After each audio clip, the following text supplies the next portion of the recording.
नहीं पता, आपको नहीं विश्वास होता आप देख लो, पछताओगे। संत Rampal ji is God, true God, वास्तव में जिसको भगवान कहा जाए वो संत रामपाल जी। और जो नास्तिक है, जो नहीं मानते, कहते भगवान है या नहीं, वो भी आकर के देख लो, सामने बैठा हो, सारे जगत का रचनहार इस बरवाला की पावन भूमि के ऊपर टहल रहा है। आज देख लो, चले जाएंगे फिर नहीं आएंगे। हे बंदी छो। नमस्कार सर। नमस्कार जी। क्या शुभ नाम है जी आप जी का? नाम राहुल दास है जी। सर कहाँ से आए आप? मेरा गांव पावड़ा, डिस्ट्रिक्ट हिसार, हरियाणा से जी। सर क्या काम करते हैं आप? मैं TCS टाटा कंसल्टेंसी सर्विसेज में सॉफ्टवेयर इंजीनियर पे हूँ जी अभी। सर संत रामपाल जी महाराज की शरण में आने से पहले आप कौन सी भक्ति करते थे? संत रामपाल जी महाराज की शरण में आने से पहले जी मैं और मेरे फादर मतलब सारे घर वाले ये मानते थे कि भगवान है और उसका नाम लेते थे। बाकी कभी मतलब हनुमान जी की पूजा या शिव जी की पूजा कर लेते थे, एज सच किसी के पास नहीं जाते थे। गुरुओं को तो हम मानते नहीं थे, किसी भी संत को, गुरु को। हमें लगता था ये सारे ही मतलब अपना बिजनेस है, इनका एक धंधा, वो बिजनेस करें, दैट्स इट। सर परम संत सतगुरु रामपाल जी महाराज की शरण में आप कैसे आए? ये बहुत ही बड़ी इंटरेस्टिंग स्टोरी है जी। मेरे चाचा जी जो हैं वो भी गवर्नमेंट हाई स्कूल पावड़ा के अंदर ही हिंदी टीचर है और मेरे फादर भी वहीं पे SS master government high school में। तो मेरे चाचा जी ने नाम ले रखा था संत रामपाल जी महाराज जी से। वो मतलब शास्त्रों वगैरह काफ़ी अध्ययन किया करते थे, तो उन्होंने उस कारण से नाम ले लिया था सारी पढ़ करके कि संत रामपाल जी जो भी कह रहे हैं वो शास्त्र अनुसार कह रहे हैं और वो बिल्कुल सच कह रहे हैं। वो कहा करते थे हमें कि आप नाम ले लो, बट हम नहीं मानते थे। हमें मतलब सच्चाई, हमें ये लगता था कि कोई कमीशन के लिए कोई नए आए हैं, इन्हें अपना बिजनेस सेटअप करना, तो उसलिए कर रहे हैं।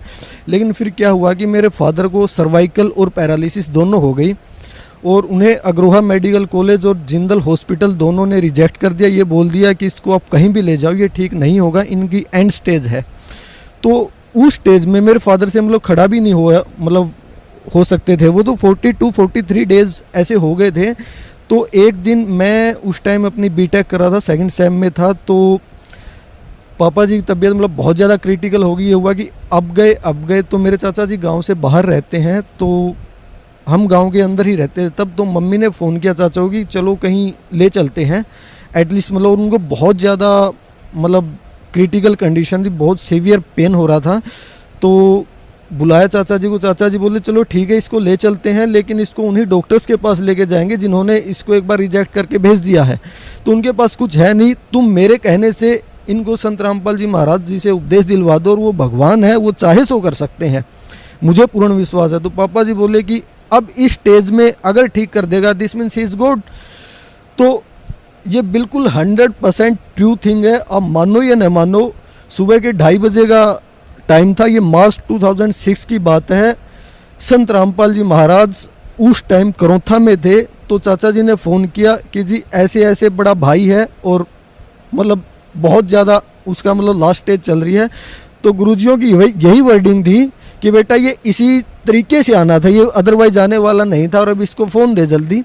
फ़ोन लिया, इतनी बुरी मतलब इतनी ज़्यादा पीड़ा हो रही थी, पापा को रो रहे थे। और फ़ोन लेते गुरुजी ने ये कहा खुश रहो बेटा। और सबके बीच में संत रामपाल जी जिसके ऊपर इतने एलिगेशन लगाए, इतने जेल में डाला गया इस निकम्मे CM ने, आर्य समाजियों ने, और जिसको साधारण जेई कह करके रिजेक्ट कर दिया गया। जो 37 साल तक साधारण जेई थे, उनके अंदर ऐसी क्या पावर आ गई। वो संत रामपाल जी करौथा बैठे हुए हमारे घर पे थे और मेरे पापा को आशीर्वाद दे करके ठीक कर दिया। बिल्कुल 110% सही बात है।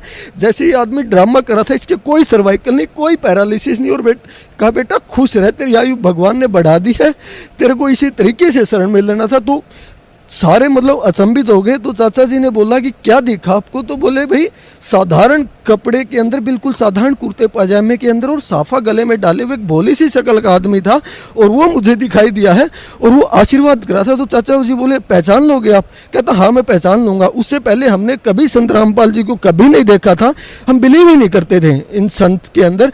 तो चाचा जी फोटो लेके आए, तो एक फोटो जिसके अंदर गुरुजी ऐसे किए बैठे बिल्कुल भोली सी शक्ल में, उसको देखते पापा बोले यही थे वो संत। फिर उसके 2 दिन बाद पापा फिर करौथा आश्रम में आए और फिर नाम लिया। उसके बाद मैं बीटेक में था, मैं फिर घर पे आया। तो ये तड़फ हमें पहले ही थी कि भगवान नाम की कोई पावर है, वो है वास्तव में। बाकी और जितने भगवान हमें लगता था ये सारे हैं, कुछ ना कुछ उसी के रूप होंगे, बट हमने ऐसी डेडिकेटेड किसी की भक्ति नहीं करते थे हम। उसके बाद मैंने भी नाम उपदेश लिया। During my 3rd year campus placement के लिए फर्स्ट टाइम हमारे कॉलेज में आ रही थी टीसीएस कंपनी, और हमारे गुरुदेव तब जेल में थे।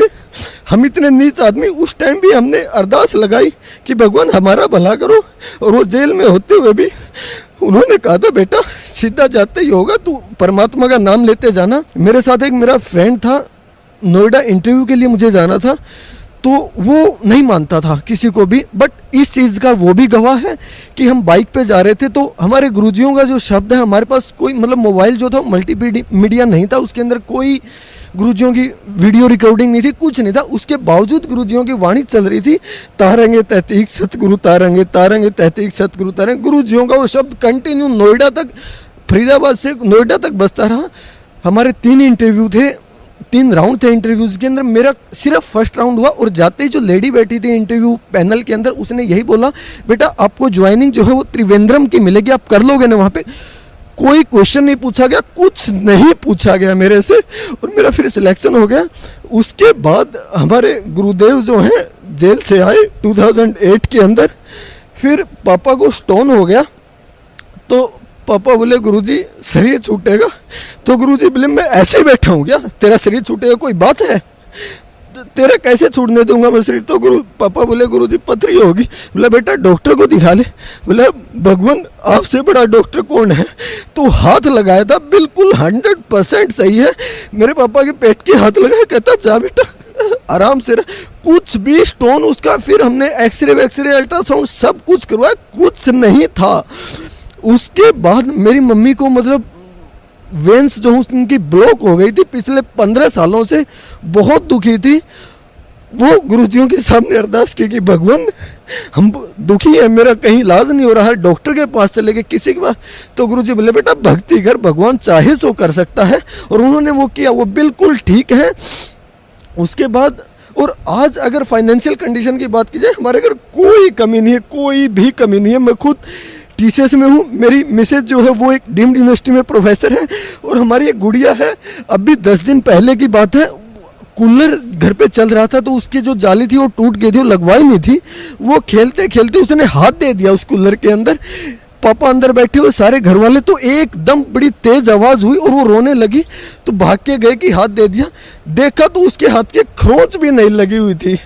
तो बंदी छोड़ने का, ये मेरी बेटी है और तुम मेरे बच्चे, बेटा भक्ति करो। तो इस परमात्मा के कहाँ तक गुण गए, और ऐसे परम पिता को, ऐसे परम संत को और उठा करके जेल में डाल दिया नीचों ने।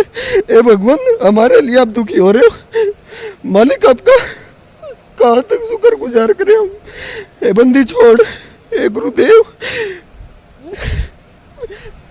सर भक्त समाज को क्या संदेश देना चाहते हैं आप? मैंने संत रामपाल जी महाराज का नाम लेने के बाद इनकी द्वारा बताई गई हर चीज को बड़ी बारीकी से देखा, हर ग्रंथ को मैं उठा करके लाया, उसको अंदर देखा, फिर मैंने हर चीज को मिलाया। और मैं यही कहना चाहूंगा, जो इन नकलियों के फंसे हुए, जो इनको गुरु मानकर के आप औरों के बैठे हुए, ये गुरु है ही नहीं, ये आपके सबसे पक्के दुश्मन है, जो आपको आने नहीं देना चाहते इस भगवान के चरणों में। अरे भगवान कह रहा है चीख चीख करके I am God, I am God, और आप कह रहे हो कि ये नहीं है, तो ये आपकी ना समझिए। अरे मैं कह रहा हूँ माय नेम इज राहुल, और आप कह रहे हो कि नहीं है, तो ये आपकी ना समझिए, मेरी नहीं। हो भगवान चीख चीख करके कह रहा है कि आ जाओ आ जाओ आ जाओ।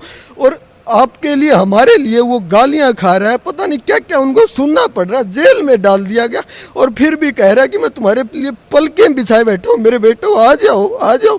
ये माँ बाप के काम हो सकते, भगवान ही इतना आपको प्यार कर सकता, कोई नहीं कर सकता। जिनको आप गुरु मान करके बैठे हो, ये अपनी रोजी रोटी चलाने के लिए करे, और आप मेरी बात न मानो, आप उनके देख तो लो। रहे आप फिजिक्स का टीचर हो, फिजिक्स का उसको पी तक नहीं पता, तो काहे का टीचर है। Same thing is true for your gurus also. अरे ये भगवान के बारे में कह रहे हैं, इनको ये तक नहीं पता वो कौन है, कहाँ है, क्या रहता है, इनको एक अक्षर नहीं पता। आपको नहीं विश्वास होता आप देख लो, पछताओगे। संत Rampal ji is God, true God. वास्तव में जिसको भगवान कहा जाए वो संत रामपाल जी। और जो नास्तिक है, जो नहीं मानते, कहते भगवान है या नहीं, वो भी आकर के देख लो, सामने बैठा हो, सारे जगत का रचनहार इस बरवाला की पावन भूमि के ऊपर टहल रहा है। आज देख लो, चले जाएंगे फिर नहीं आएंगे।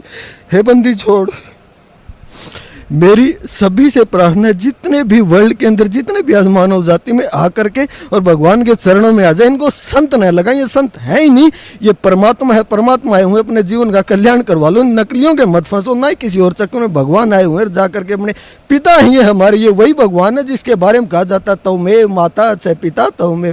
ये है वो जो लाड करे, हमारे दुखों को दूर करे। आकर के पैर पकड़ लो अपने पिताजी के। ये भगवान आए हुए हैं सतलोक आश्रम बरवाला, डिस्ट्रिक्ट हिसार, हरियाणा के अंदर। सच्चा है। धन्यवाद भाई साहब, बहुत बहुत धन्यवाद।